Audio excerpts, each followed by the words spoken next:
All right, guys, welcome back to Asia Racing Channel. Another little quick update on Brandi'S Felony GT rebuild.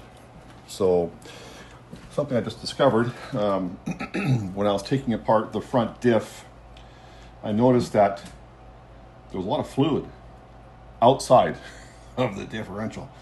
And I thought, something's wrong. Maybe the gasket's leaking or something, because there is a gasket in this around it. I looked at the gasket, I cleaned it, it's not torn. I thought, no, that's not leaking. So I thought, why is there, and when I opened it up, there was almost no fluid inside of it. So I was thinking, okay, what's going on? Took it apart and just took the bearing off of this side. I've already redone this side. This is all ready to go. And I took the bearing, took the shaft off and the bearing out and everything, and I thought, what's going on? So I started to look at the metal. If you guys can see that, I'm going to try and get it into the camera a little closer.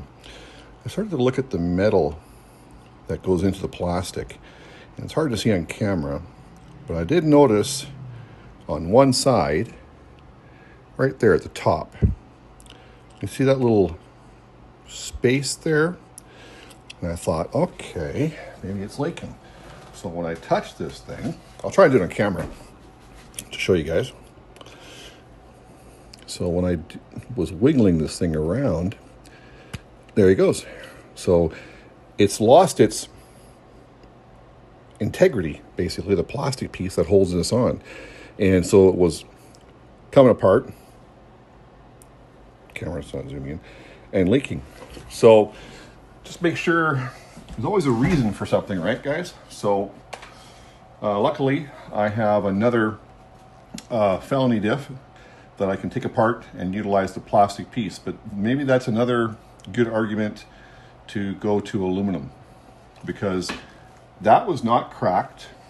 There's no crack in this. It's just heat and it's just worn. I'll try and point it out. It's right in this area right here. So it's perfectly round and it gets a little rough here. So it's just from the vibration and the heat. So I think that aluminum diffs,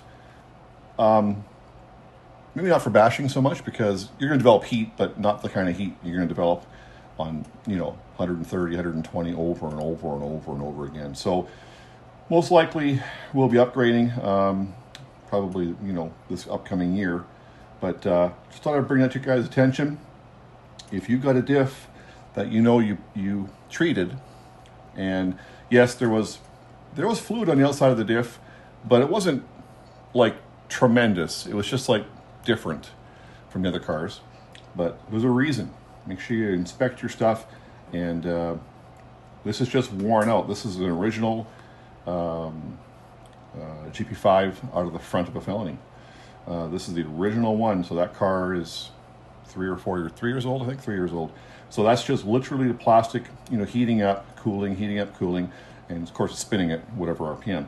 So make sure you investigate stuff and find out why, because that would have been a problem if I didn't discover that. I would have put it back together and it would have failed on a run, and it most likely would have locked the front of the diff up, and then who knows how fast you're going at that time, and it could be a crash.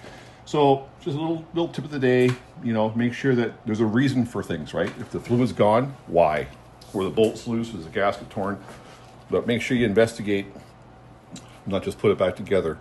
So just a little tip of the day. I know it's not rocket science, but if it helps somebody, I'm happy. So cool, guys. Thanks for watching. Appreciate it. Don't forget to like and subscribe. Thank you very much. Bye.